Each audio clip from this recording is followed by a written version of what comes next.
E olha só, pessoal, abro esse vídeo nesta manhã de quarta-feira, dia 29 de outubro, com algumas notícias que viralizaram no Brasil. Começando, pessoal, pela notícia do Senado norte-americano estar fazendo pressão para que Donald Trump negocie com o Brasil o fim das tarifas. É isso mesmo. O presidente Lula acaba de ganhar mais uma grande força, mais um grande aliado no fim dessas tarifas, que são os senadores norte-americanos que estão pressionando o governo, pressionando Trump a cancelar as tarifas aplicadas sobre o Brasil. Inclusive, o Senado norte-americano aprovou no dia de ontem um projeto para cancelar as tarifas contra o Brasil. Em uma votação de 52 a 48, o Senado aprovou a resolução para derrubar as tarifas adicionais de até 50% aplicadas sobre o Brasil.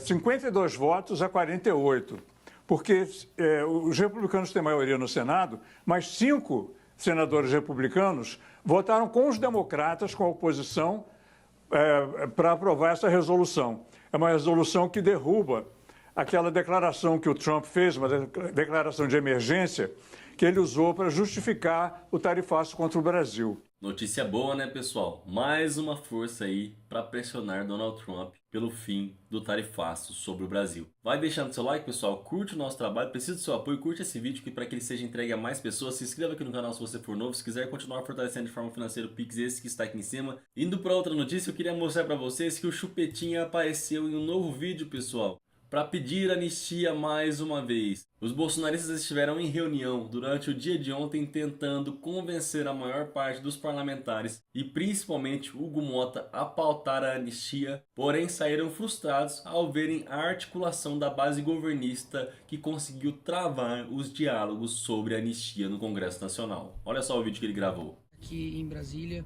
e acabei de sair aqui da reunião da oposição desde cedo, e para poder dar algumas atualizações. Basicamente, a gente sabe que o processo da anistia não é um processo fácil, afinal de contas são muitos interesses em jogo, muitos personagens envolvidos aí nesse cenário, e a gente sabe que não há, obviamente, uma disposição do governo em anistiar ninguém, pelo contrário, né? Eles querem que aquelas pessoas fiquem reféns para sempre, já que eles estavam ali de verde e amarelo, né? Então, a gente precisa dar liberdade para essas pessoas, a gente está trabalhando nisso, obviamente. A gente sabe que existem momentos que a gente está trabalhando mais para fora, tem alguns momentos que a gente está trabalhando mais para dentro. E esses dos últimos dias foi esse trabalho mais interno que a gente está fazendo.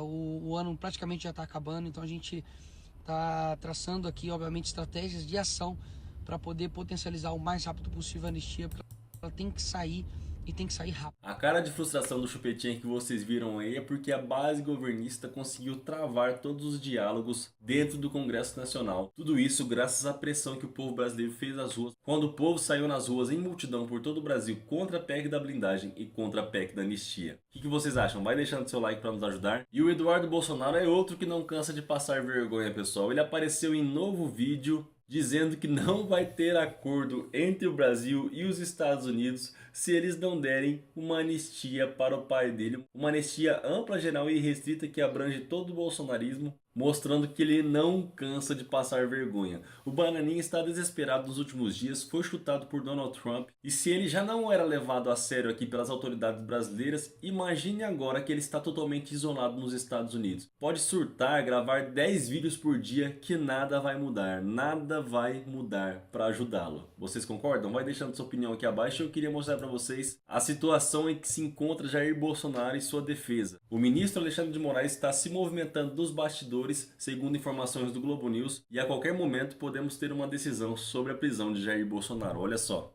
Logo no início do documento, a defesa diz que foi uma condenação injusta do ex-presidente Jair Bolsonaro, né? Claro, pedindo, né, no linguajar jurídico ali vênias ao resultado do Supremo, mas a defesa já coloca como o ponto principal a injustiça dessa condenação. E na sequência começa aí também na mesma linha da defesa do general Braga Neto, apontando, né, quais são os aspectos, e aí vai detalhando em cada um desses aspectos. Primeiro começa ali já em segundo, dizendo que a falta de credibilidade na delação premiada do tenente-coronel Mauro Cid, então o item todo voltado a questionar, né, o fato do Supremo ter ainda mantido a delação do tenente, defesa que alega, né, que houve ali, inclusive, coação, né, houve também por parte por parte de Cid, né, a falta com a verdade, portanto, questionando bastante a delação.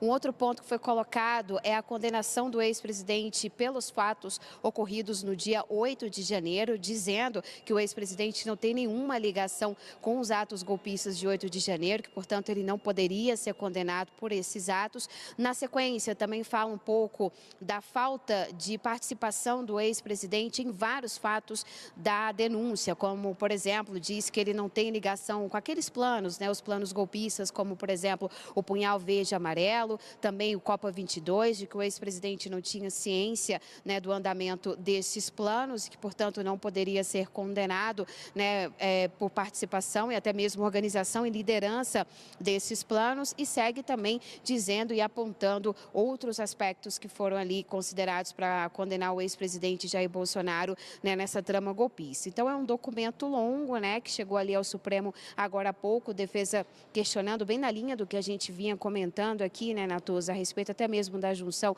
daqueles crimes, né, a abolição violenta do Estado Democrático e também golpe de Estado, que inclusive foi um ponto, né, de divergência do ministro Luiz Fux, que foi o único que votou pela absolvição, né, do ex-presidente Jair Bolsonaro, ele que chegou inclusive até a considerar que seria o caso de sim, de junção dessas duas penas, né, o que não aconteceu neste caso. Então é um documento da defesa questionando esses embargos e colocando, né, o fato de que agora o Supremo deveria reanalisar com base nesses pontos e pedindo, portanto, que esse recurso vá adiante ali no Supremo Tribunal Federal. E para finalizar o vídeo, pessoal, eu queria mostrar para vocês aqui a ação do Lindenberg Farias, que protocolou mais uma ação contra Eduardo Bolsonaro. Acionou o Ministério Público Federal protocolando um pedido de investigação, bloqueio de salários, perda imediata de mandato de deputado federal, que já faltou mais de 70% das sessões da Câmara dos Deputados em 2025. Olha só a ação sensacional que teve Lindenberg. Eu vou explicar para você.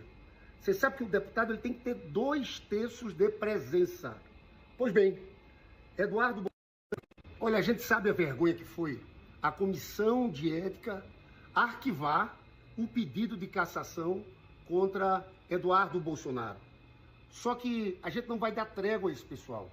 Eu estou entrando nesse momento com uma notícia crime na Procuradoria-Geral da República, e quero que vá ao Supremo, pedindo um afastamento imediato do Eduardo Bolsonaro. Eu vou explicar para você. Você sabe que o deputado ele tem que ter 2/3 de presença. Pois bem, Eduardo Bolsonaro esse ano, ele teve 14 presenças em 51 sessões. Ele está com 72% de ausências.